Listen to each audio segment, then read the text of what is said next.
In the previous video, we discussed Prim's algorithm for finding a minimum spanning tree. In this video, we're going to look at another approach to finding a minimum spanning tree, which is called Kruskal's algorithm. First, let me make a note. As in the last video, we are going to assume that the input graph is connected. If it wasn't connected, then we couldn't find a spanning tree at all. And we will also assume that all of the edge weights are distinct. This assumption is convenient because it implies that the minimum spanning tree is unique. So let's first recall Prim's algorithm so that we can make a comparison with Kruskal's algorithm. In Prim's algorithm, we had the invariant that we always had a tree on a subset S of vertices of the graph, and that all edges in this tree were part of the minimum spanning tree. S started out just as a single vertex, so our set of edges was empty. And in each round, we enlarged the set of S by 1 by adding to our tree the minimum weight edge in the cut defined by S. We kept repeating this process until S became the set of all the vertices, and our tree was then the minimum spanning tree. In Kruskal's algorithm, instead of just maintaining one tree, we are going to maintain a set of trees. A set of trees is called, not surprisingly, a forest. The invariant is going to be that all the edges in all of the trees are in the minimum spanning tree. So here we highlight the conceptual difference between the algorithms of Prim and Kruskal. Again, in Prim's algorithm, we always maintain a tree on a subset of the vertices with the property that all edges in this tree are part of the minimum spanning tree. This is shown on the left. So we have a subset of the vertices S and a tree on S shown by the edges in green, and all of these edges are part of the minimum spanning tree. In Kruskal's algorithm, we are going to instead maintain a partition of the vertices into many sets S1 through Sk, and we maintain a tree on each subset Si. Remember that a partition means that the sets Si are disjoint and that each vertex is in one of the sets S1 through Sk. So in the picture on the right, we have a bunch of sets that just contain a single vertex, and I've drawn these in yellow, and then there are the sets labeled S1, S2, and S3, which contain more than one vertex.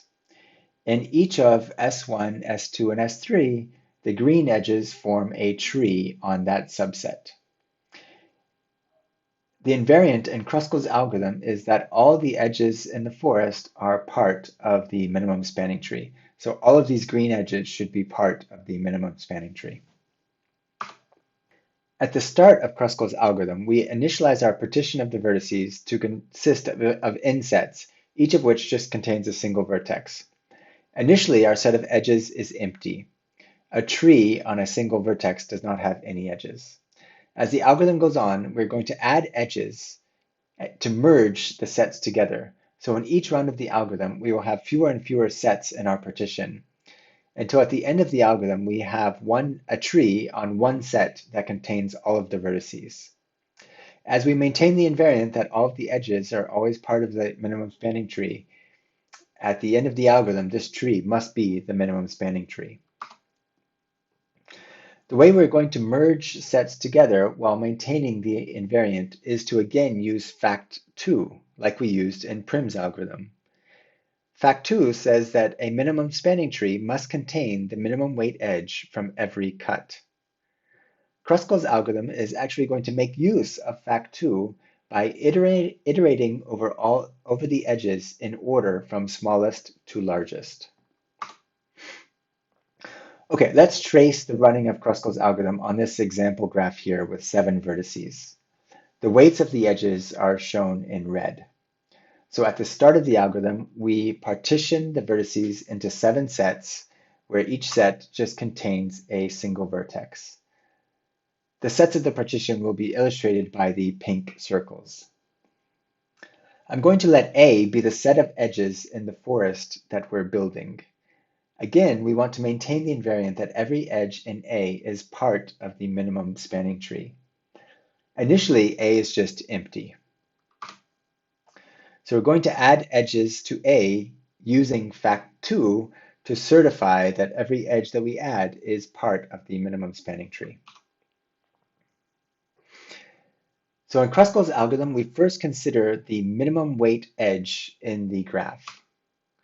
So in our example, this is the edge between vertex 4 and vertex 6, which has weight 1, and it's shown here in green. So in particular, the minimum weight edge of the graph is the minimum weight edge incident to its endpoints. So if we consider one of the endpoints of this edge, let's say vertex 4, the green edge is the minimum weight edge incident to vertex 4. So it is the minimum weight edge in the cut defined by vertex 4. Fact 2 then tells us that this green edge must be part of the minimum spanning tree. So we can add this green edge to our set of edges A, and we merge the sets containing vertex 4 and vertex 6, the endpoints of our green edge. So remember that A is the set of edges in the forest that we're building, and eventually A will be the set of edges in the minimum spanning tree. So we add the edge 4, 6 to the set A, and we merge the set containing vertex 4 and vertex 6 in our partition. So now our partition of the vertices consists of the set with vertices 4 and 6 in it, and then a bunch of sets of size 1 for all the other vertices. Let's check our invariant. So we have a partition of the vertices, and we have a tree on each set in the partition given by the edges in A. Further, we know that every edge in A is part of the minimum spanning tree, and we used fact 2 to certify this. So this completes the first round of Kruskal's algorithm. Let's move on to the second round. In the second round, we consider the second lightest edge. So in our example, this is the edge between vertex 5 and vertex 6, which has weight 1.5. The key property of this edge is that its endpoints are in different sets of our partition. This means that it is part of the cuts defined by the sets of our partition containing its endpoints. So for example, this edge is in the cut defined by vertex 5, one of its endpoints. And it's also in the cut defined by the set of vertices 4 and 6, which is another set of our partition. We can also see that it is the minimum weight edge in each of these cuts. So we can easily see this by inspection from this example, but more generally, this is because it is the second lightest edge, and we already used the minimum weight edge to merge two sets of our partition. So the minimum weight edge is no longer a part of any cut defined by the sets of our partition. We can again invoke fact 2 to see that this edge between vertex 5 and vertex 6 must be part of the minimum spanning tree. Thus, we can safely add it to the set A containing the edges of the forest that we're building. Okay, so here's where we stand at the end of the second round of the algorithm. We add the edge 5, 6 to our forest. So now A consists of the two green edges shown in the picture. We also merge the sets of our partition containing the endpoints of the edge 5, 6. So now our partition consists of the set containing vertices 4, 5, and 6, and then a bunch of other sets, each just containing one vertex. So this is the state of the algorithm at the end of round 2. You can see that our invariants are still satisfied. And now let's move on to round 3. So for round 3 of Kruskal's algorithm, we consider the third lightest edge. So this is the edge highlighted in green of weight 2 between vertex 0 and vertex 1. Although this is the third lightest edge, it is now the minimum weight edge that has endpoints in distinct sets of our partition. So you can see that the endpoints of this edge are in distinct pink circles, whereas all the lighter edges now have endpoints in the same pink circle because we use those edges to merge sets of the partition. So this again means that we can apply fact 2. This edge here is the minimum weight edge in the cut defined by one of its endpoints. So it's the minimum weight edge in the cut defined by vertex 0, for example. So by fact 2, this edge must be part of the minimum spanning tree. So now we add this edge 0, 1 to our set A of this forest that we're growing, and we merge the sets of the partition containing its endpoints. So you see that I've done this here in the picture. We maintain the property that the edges in A form trees on each set of the partition, and we also still know that every edge in A is part of the minimum spanning tree because we've certified this using fact 2 for every edge that we've added to A. So this is the end of round 3 of the algorithm. Let's move on to round 4. So in round 4, we consider the fourth lightest edge in the graph. So this is the edge of weight 2.5 between vertex 4 and vertex 5. So something different happens this time. This edge already has both endpoints in the same set of the partition. So we cannot use fact 2 to argue that it must be part of the minimum spanning tree. In fact, this edge cannot be part of the minimum spanning tree. If we added this edge to our forest, it would create a cycle with the two green edges in the same pink set. That is edge 4,6 and edge 5,6. So we know that these two green edges must be part of the minimum spanning tree. And of course, the minimum spanning tree cannot have a cycle. So therefore, the yellow edge cannot be part of the minimum spanning tree. So in round 4, we just take no action and we move on. So now we enter the 5th round of Kruskal's algorithm. In the 5th round, we consider the 5th lightest edge, which is the edge of weight 3 between vertex 2 and 3. So this edge has endpoints and distinct sets of the partition. And now, because of the way we have processed all previous edges, that is, all edges that have weight less than this edge between vertex 2 and 3, so all previous edges, either we've used them to merge sets of the partition, or they already had their endpoints in the same set of the partition. So therefore, now this 5th lightest edge is the lightest edge with its endpoints in distinct sets of the partition.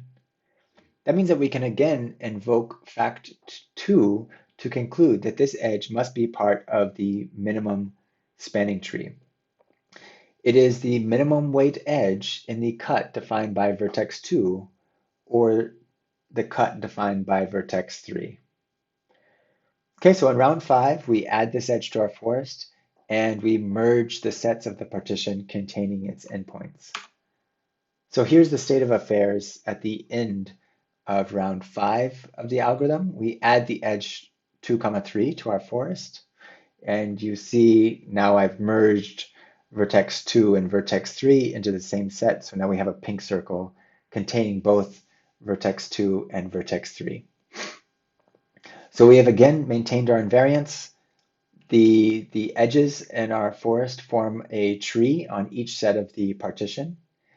And we also know that every edge in A is part of the minimum spanning tree because we've certified the addition of each edge to A, that it's part of the minimum spanning tree. We've certified that using fact 2. Okay, now we move on to round 6.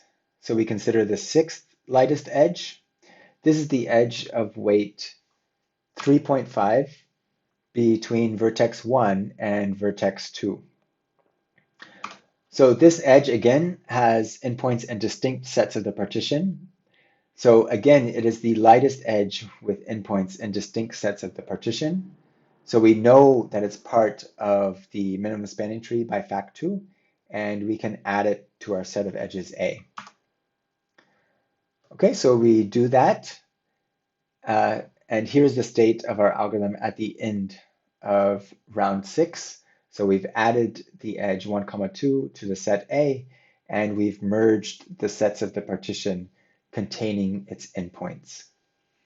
Okay, so now we only have 2 sets in our partition. So the algorithm is almost finished. Let's move on to round 7. So in round 7, we consider the 7th lightest edge, which is the edge shown in yellow between vertex 0 and vertex 3. Now this edge again has both endpoints in the same set of the partition. If we were to add this edge to our forest, it would create a cycle with the green edges 0, 1, 1, 2, and 2, 3.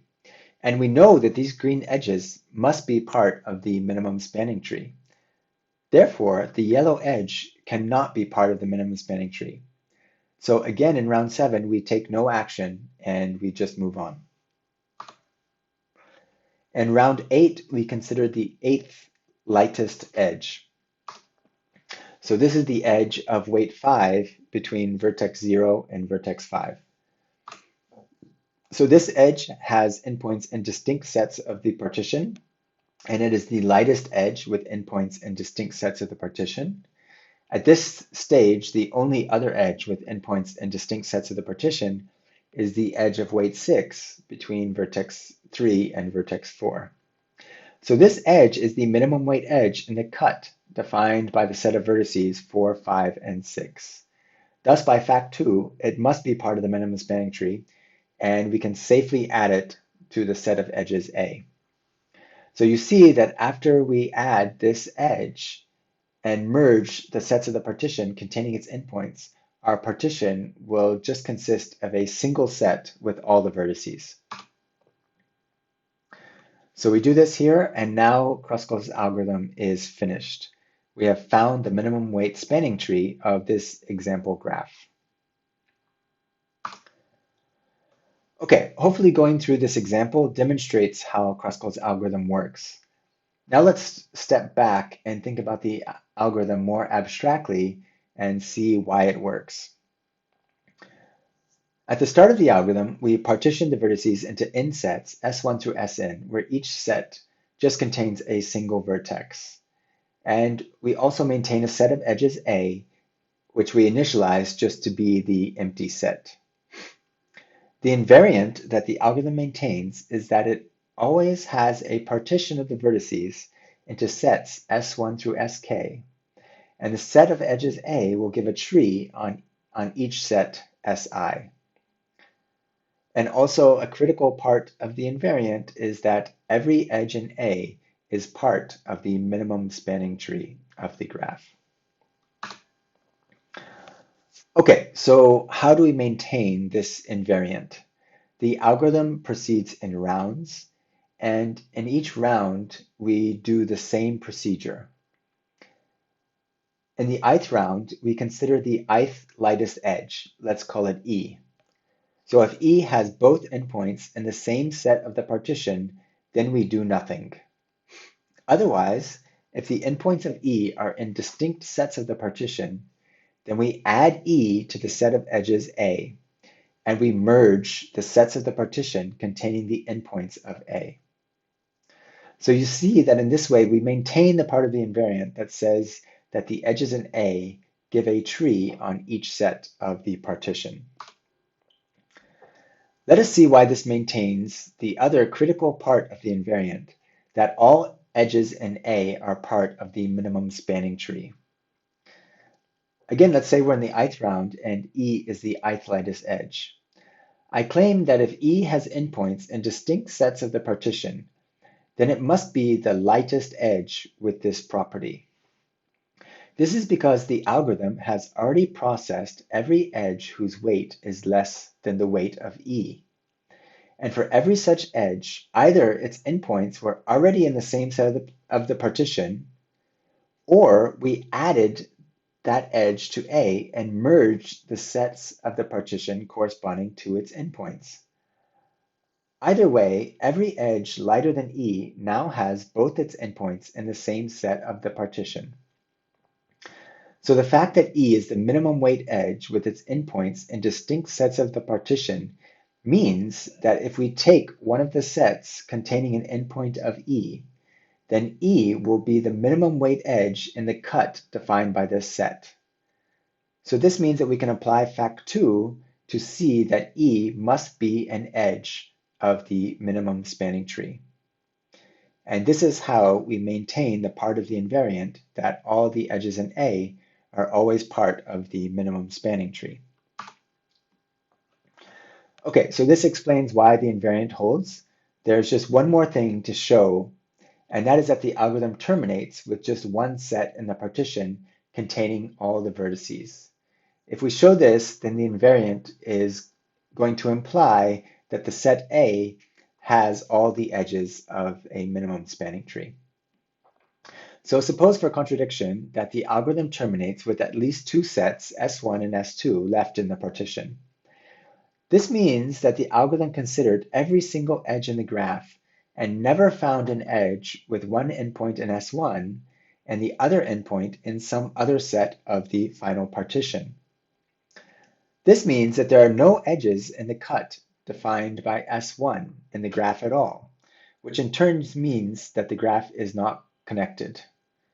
But you remember at the very start of this video, we assumed that the graph was connected. So this is a contradiction.